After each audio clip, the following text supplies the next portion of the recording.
Oh, it says it's streaming. That's neat. I should need my chair.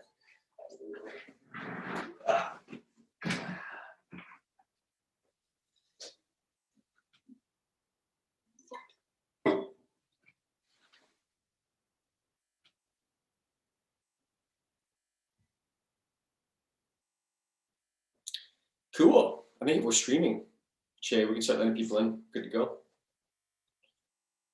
All right. Hello, Kim. Hello, Brody. Hope you're doing awesome. Hi. Cool. Good to Hello. see you today. We'll probably have a few more people join, but as we're going through this, I'm going to be sharing my screen in just a minute and going through the automations. Jump in and ask questions. So you can use the chat if you like, but I may not see that right away. But if you're able to, just even interrupt me, just ask a quick question. I'm going to go through it. This is really for your benefit. I'm going to start with very much the basics on the automation side for StreetText. But if you've got any questions at all, you just jump in right away. So I'm going to go ahead and share my screen here. We're going to get started. Maybe just before I do, just opening it up, is there any particular question that you would find very, very helpful for me to go through? Or maybe a use case?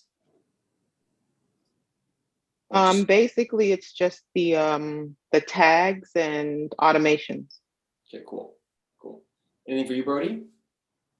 No, not that I can really think of. I'm just kind of here, I'm just kind of still in that learning mode, just trying to absorb all the information I can get. I don't have a lot of knowledge about the tags. Mostly my tags going from StreetText being Zapier over to Real Geeks. Is kind of, I guess that's one reason that I'm in this class, is just kind of figure out what those tags do and how they work and get on a better page with them. Awesome. I'll spend a bit more time on the tags then. That's great. Thank you. So Shay, if you don't mind, if I can just share my screen and I will get going here. Okay, perfect. Okay, so I'm just going to be in a demo account. So this should look obviously somewhat similar to your account, to your StreetText account. So first and foremost, just before we jump into the tags, the easiest way to manage automations is sort of done in a couple different ways. One is if you're looking at your ads, so again, these are just demo ads. One of the really easy ways is if you've got a whole bunch of ads running, you can always click on this edit funnel button, and this will take you directly to your automations. And that is what I would say is the simplest way to really edit them. Typically, when you're running for instance, our 12 tips, all of these will have their own unique automation. So if you, for instance, run this ad and you love this ad, you can design an automation specifically for it. If you're running, say, one of our seller ads or a different one of our conversion ads, they actually all link to the same automation. You can change this, you can make them all unique. But typically, if you make a change here to this ad, any other ads you've got running will use the same automation. And I'll get more into that logic a little bit later. But the idea there is really, some of the ads, you can just make changes in one place and it affects them all. And we do that to make it easier and simpler. And other ads are designed so that you can make the changes for every specific ad. So this is one of the easiest ways to get into your automations, is to click the edit funnel from the ads page. So if I'm jumping in here and I'm editing this automation and I click on it, you can see here now there's an automation here that's created. So I'm going to go through a couple of the key elements of it. If you're using text messages, for instance, then this is important to you. So the send communications, it has nothing to do with the emails. It controls the text messages going out. So for instance, if somebody comes in at like 1 in the morning and they fill out the home value ad, which actually happens much more often than you think, or in this case, the seller tips lead ad, if they come in and interact with this, we're only going to send communications between 5 in the morning and 5 at night from Julie. And so if somebody comes in at 1 in the morning, all we're going to do is hold their text response until 5 a.m. and then we're going to send it to them. So then we'll send them a message basically saying, hey, I saw that you were requesting your home value, et cetera, et cetera. If you wanted to change this, you can just change it here. And the one other important thing to take note of is make sure that you're under your, in the settings here, there's your profile section, you also set your time zone. Just make sure your time zone is correct, because if your time zone is incorrect, then these times won't necessarily exactly relate. But once you've set your time zone in your account, then you can control your automations directly here. And so just kind of continuing on, again, if you've got any questions, just jump in and ask away. You can interrupt at any time as I'm kind of going through this. So you'll see here for this automation, for this particular lead, every time we bring in a lead, in blue here, these are the things that are going to happen. These are set, if there's no time limit set to them, they're going to happen automatically. So right now we have one tag in here that's going to automatically go out. And I'm going to show you a little bit more on the tags in a minute. And we also, one tag is going to automatically be set for this lead. So as soon as this lead comes in, it's going to say this is a seller tag. And we're also going to send an email automatically. If you wanted to, you could actually put some limits to that. So you could put in here a delay of, say, 10 minutes. And if you did that and continued, now what would happen is this tag would be added automatically, and this email would be sent 10 minutes after the lead came into the system. You can use these to control, just what the, how frequently you want to message them, and also how natural you want to make it seem. Typically, emails can go out automatically. So in this case, it doesn't really matter if you have a time limit or not. But if I was to add let's just add a text message here. So I'm going to click Add Action. So when you click Add Action, actually, let me just go back one step. A couple more things just to kind of go over on this is that if I added an action in between these steps, the best thing to do is always add them sort of chronologically. So it's the easiest for you to remember as well. You can have an action out of sequence, but ideally don't. So for instance, if this is the first thing you want to do and this is the second thing you want to do, then I'd add a third thing. But if I want a text message to go out, say, before the email, then I would add it up here. Maybe I want something to happen before my tag. Then I would click this Add Action here. And you can also turn individual steps on or off. So for instance, if I want everything to stay the same, but for the next little while, I really just don't want my tag to be turned on, you can actually turn that tag on and off right here, and then it'll skip the step and go immediately to the next step. So those work. And also, if you ever needed to, you could actually turn off the entire automation here. And what would happen if you turn this off is any lead that came in, you would still collect the lead, but nothing would happen. So I don't recommend turning that off unless for some reason you need to. You could also delete the steps if you wanted, and then nothing would happen. But that's basically how you control the automation of that step, or you can control the individual steps. But let me just go ahead. I'm going to add another action. And I'm going to add a text message to this lead, to this funnel. So when a lead comes in, I want to send a message, and I might just say something like, hello, thanks so much for asking for the info. Let's just say that's my message, right? I click Add Event. If I leave that like this, it's going to come immediately. And so that's not going to seem very natural. So Julie would send this text message immediately. So in this case, what I would do is I would add a delay. So you might want to add a delay of, say, 8 minutes, whatever it may be, just to make it feel a little bit more natural. Now you'll see that the step by default is actually turned off. So if you want it to be on, you're going to have to go ahead and just turn it on. I'm also going to add, say, another another text message. So let me go ahead here, and I'm going to do, just checking in. Do you need any more help? Any more info, something like that? Let's just say add the event. And I'm going to turn this one on. I'm going to set a delay for this one of, let's say, 2 hours. Add that event. So what's going to happen now, of course, with the automation is that the lead's going to get this first message. Then 2 hours later, they're going to get this message, but they won't get this message if they respond to this message. So the system is smart enough with the text messages that you could literally put in as many text messages as you want as a way to prompt the lead, check in with them, make sure that they're doing fine. Did you need anything else? Haven't heard from you in a while, whatever it may be, because we've actually noticed that sometimes it takes 5 or 6 messages before somebody responds. The moment they respond, however, it'll automatically turn off the remaining messages. It won't do that for emails, and I'm going to show you how you can control the emails in just a minute. But for text messages, it does. And that's nice, so that if they do respond to Julie or any of the text messages that come in, then from that point on, you would just jump in to StreetText and you would continue that conversation in the conversation section, and the lead won't get any more of your messages. So this is really helpful if you want to really just stay in touch and make sure they don't drop off. Because keep in mind, if you send one text message and they don't respond, it may have just been a message you sent 2 hours later, 1 hour later, or a day later that's going to get their attention. So I really do recommend building out a few.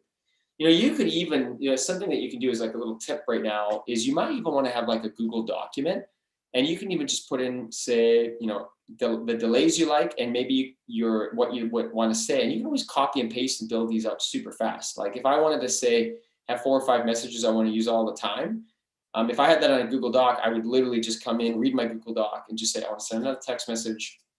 I want this one to say, hello. I'm just going to copy and paste it from my Google Doc. I'm going to set a delay. I just remind myself I want this one to be, say, 40 minutes or whatever it may be.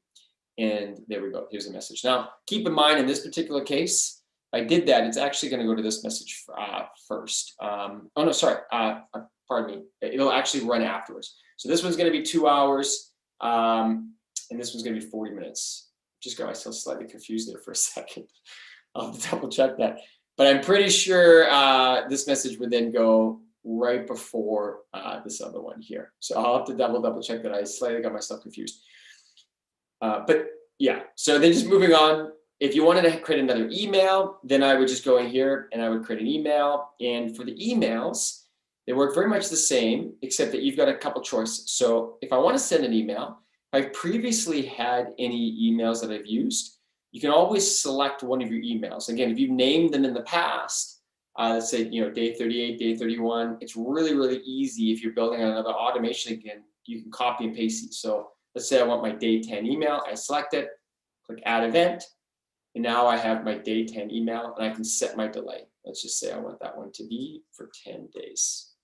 Continue, and there's my delay, turn that one off. Turn that one off. And likewise, you can create more emails. But if I was creating another email and I wanted to build one out entirely new, all I have to do is click this create a new email.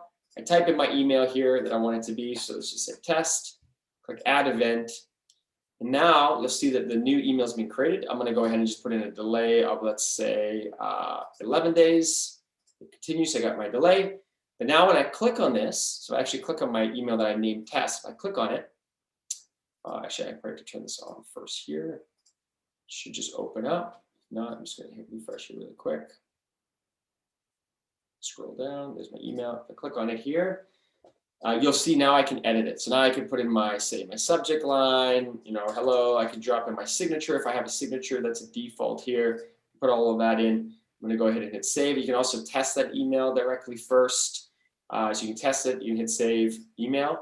And now that'll be the email that's going to go out to that particular lead on my 11 days. So add that back. Steven, I have a question. Yep. Okay, so what about leads that you've had in for, say, 30 days? If you go ahead and create this 11-day delay, the ones that have been in there for 30 days, they're not going to get it because they're older than 11 days. So is there anyone that you can just send out immediately as soon as I set this thing, or no? How does that work? Yeah, great question. So I think what you're asking is that if you've had some leads come through this and they've essentially ended the automation, correct? Is that what you're saying? Absolutely. And now you want to add a new email, is that right? Mm-hmm, mm-hmm. In that particular case, we don't have any way yet to restart them, but we are adding that functionality. So if you did come in at the end and say wanted to add another email, we're actually going to have a little button that pops up that says, would you like to email your 210 leads that are, say, in this automation? And if you click yes, then they would automatically, that all the previous leads would get this email and all your new leads would get the email. So we have heard you, many of you have actually asked for that feature. So we are adding that functionality in. It just, unfortunately, it doesn't exist yet. So in that case, if you wanted to continue your emails, a lot of you are using additional CRMs. Then what you could always do is in here, if you click show leads, you would see, say, all the leads associated with this funnel. You would have to export them, just move into your CRM, and you could do a mass email there. But I totally get it. That's a feature that has been asked for. We just haven't built it yet. Hopefully that answers that question. Okay, so next what I'm going to do is I'm going to jump to tags. So if I jump to tags here, which many of you are asking for, the tags are probably or used most commonly. So if I am adding a tag to this automation, I already have one at the beginning called sellers. But you can have multiple tags, and you could even have tags that happen after certain stages, like later on in the automation or after a certain amount of time, depending on what you're looking for. You can obviously use an existing tags. These are all just the test tags that we have here. For instance, maybe I want a tag that says contact details. Or I could create a new tag, and I would enter the new tag name, and I would add that as an event, and I would have my new tag. again, I just make sure I turn that on. New tags are really, tags are really important for your CRM, for anything else. And so I know that for many of you, you actually add multiple tags. If I wanted to add multiple tags, I would just go ahead and add another tag immediately after this one. And for maybe it's an address, property address, and you just put in like 123 Main Street or whatever it is, because this is a listing, let's say, that I'm running. And then I would add that tag as well. Now, for both Zapier and our email parsing, what will happen is that when this lead comes into this automation, we will then just pass every tag at the step automatically through Zapier or through email parsing. So you're going to want to, so you can add essentially as many tags as you want. Where I recommend typically adding them is right at the top. So if I was doing this again, I would actually build all the tags right below the seller tag. I find it's the cleanest, easiest, and you just guarantee that everything gets fired, because Zapier can have some delays and stuff sending out your leads as well. So ideally, I would add them all here, but also keep in mind all of these tags will also be added to your contacts automatically. So in your contact section, the tags will get updated as they come in to your contact as well. So if you want to add some tags later on, like let's say, for instance, you've got 9 months worth of emails, and on month 7 you're sending out another email that's basically saying, hey, I just want to check in again if you still want your home value. At the point you fire that email, let's say 7 months later, you could always update it. You could add a tag with that email basically saying, a lead that's 8 months into my automation, for instance. And that way, when you're in the contact section, you could also search by all of those leads if you ever wanted in the future. And that might be just a good way to gauge who is at different places in my automation as they're moving down. So tags are a great way to inform yourself, and then also to inform your CRMs that you're using. And you can add them right here. Now, I just, before I move on from tags, is there any other questions that you have on tags or anything else you want me to kind of cover? No, I think that covers it. So let me ask you this: so you can create multiple tags to go in at any given time, right? Yes. Okay. And you may not know the answer to this, but if say I have a tag that comes in like 7 days later, or say after the 7 days, I want that tag to change or to add a tag at that 7 days, will Zapier pick that up and transfer it, or will it not? I don't think Zapier will. You do have an option here. Again, only if you were using email parsing, like on the integration side, you can always add like an updated stage. So if the lead is updated, now it'll pass again as a new notification, or it'll update your CRM, for instance. But I don't think Zapier will. I think Zapier is going to pass the lead once they get the majority of the information. So I think if you really want to get everything to Zapier, I would have the tags fire immediately like this at the top, no time restriction. And that way they won't get missed with Zapier, because I don't believe Zapier is going to check again unless you actually force it to. But if you are using the email parsing, which a lot of people do use as well, it's more of like an older method, but it works great. And this you can also, you can send to other people on your team. You can put in as many email addresses as you want here, whatever it may be. And you can choose if a lead is updated or created, and you can decide what you want to send, like depending on the information, and you can fire it across. So in fact, you could even just do lead ads, like if you're running the lead ads or not lead ads, or any lead that comes through StreetText. So that might be a way, if you want to update the tags, you can do that and just keep the CRM updated. But I would recommend adding them all at the top for Zapier. Got you. Okay, perfect. Thank you. No problem. No problem. So for everyone else, I mean, obviously we just have a small group of you today, so I can kind of just really open it up to your use cases. That in essence is really the power of the automations. Obviously, some ads come with more automations, some ads come with less, and really the only reason for that is that, for instance, a listing ad, we don't really know everything that you want to say about that listing, so we don't include a lot there. For that, our conversion ads, we have 9 months worth of automations in place. But this gives you the flexibility of quickly adding something. For me, I would always recommend for every ad you run, you have at least an email and a text message going out. And the tip that I would have, like I said before, is that if you want, you can always create a Google document or something, or just document on your computer and just copy and paste a couple steps over. because you would be surprised at how many people respond to the first couple of text messages. And if you don't have those, you kind of lose out on that opportunity. We have made an update now, though, that if you say didn't have any text messages here, you could always go back to the leads. Now, you weren't able to do this before, but let me just scroll down and just, all of these ones do have a phone number. But if you do find a lead that doesn't have a phone number, here's an example of one. And if I added a phone number now, like I'll just add my number here and click update. Oops, I completely updated the lead. Sorry, 1 second here. Just gonna type in a different number just for the purpose of not updating. I clicked update. Let's just say that's the number that I want to text. If I actually go to this lead now, if I wanted, I can actually activate an SMS. If I go over here to the conversation side for that lead, if I click this activate button on the right, now I can start a conversation with that lead, even if they previously didn't have a phone number. They're not going to get dropped into an automation immediately.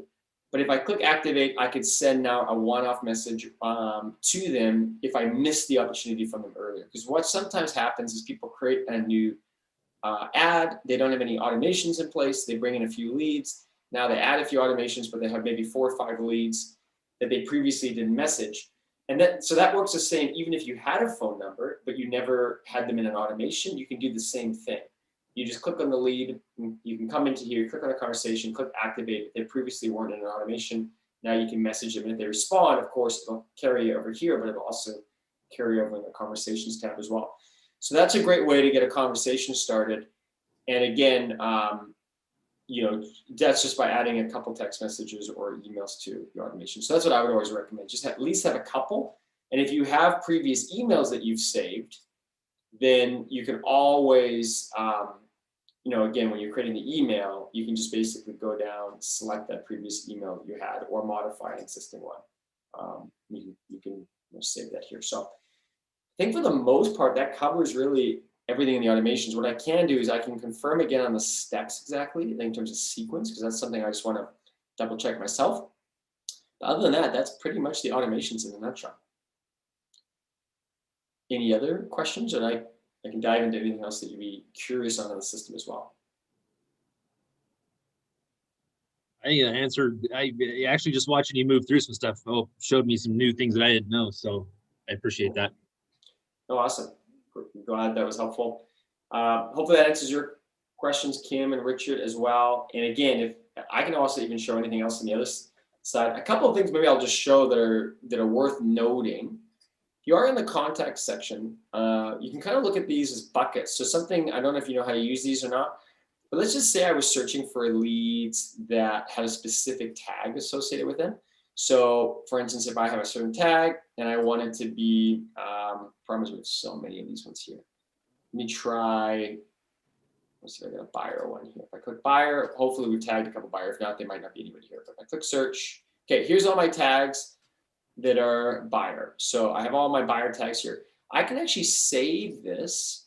I can call it, say, buyer leads, and save it as new. Now I have a new filter saved. And you'll see on the left-hand side, it added that as a filter. So what's cool about this is it's always going to update. So anybody that ever has a buyer tag now added to their tags as well. Oh, sorry, I have to just go back to my buyer tags. Let me just click on that again. So here it is. This will be all my buyer tags. I don't know why it's not showing me seller tag. I have to dig into this. This is a demo account, so it might not work exactly as expected, but it should. Let me just see what did I get here. Oh, maybe I did the wrong one. Let me just try that again. Tags, buyer, buyer, click search, contains buyer. I have a little bug there. Oh, add is selected to add. Let me just get rid of that. Contains buyer. Not really sure why that one is not working as expected. So I'll just double check on that. But if that's the case, then if they were a buyer tag, they would normally sit right here. And of course, it's updated automatically. So you would normally just be able to click your buyer leads. Let me just see if any of the previous ones are working, or if there's just a bug here. Yeah, I think that we just have a little glitch on the contact group side. So I was going to show you that, which would have been super cool. But you have to kind of go in that for now. The other thing you can do is you can always set stages as well. So for instance, if I'm working with this lead and I've talked to them, I can put a talk to. It's going to ask you your estimated commission, and this is just so that you can track your own ROI on all of your ads. So if I put this in here and I've got, say, deal name, I'm going to call it, say, Mr. Smith is looking at this home or is going to be selling this home. I click save. Now, if I actually go to my dashboard side as well, oh, I didn't close that deal, and I'm in a demo account. So for all of you that have live accounts, if you actually track those in here, in this section, because I'm in a trial account, you'll actually see your ROI starting to shape up on the right-hand side. So I just won't be able to see that right now on this particular side here. But you'll see there's my talk to stage. And as I move the stages through, I got an appointment, I got listing contract or whatever it may be. And if I close this deal, it'll actually put it in as a closed deal and it reconfirms what it, so I'll say, oh, I actually made, say, 8,000 on this one. It's going to close that and it's going to track that in your ROI calculation as well. Plus, you can search everybody on these. So in the future, if you wanted, you can actually search by deal stage. And for instance, if you've got, say, people that are all your appointments that you've had, you can search by that and you'll only see people that are in the appointment stage. They'll show up here. So again, you can even create that as a save filter. I'll just double check obviously on the bug here, but if you click as a save condition, you can have all your leads that are, say, talk to or appointment right there. Plus, if you ever wanted, you can actually go into the settings.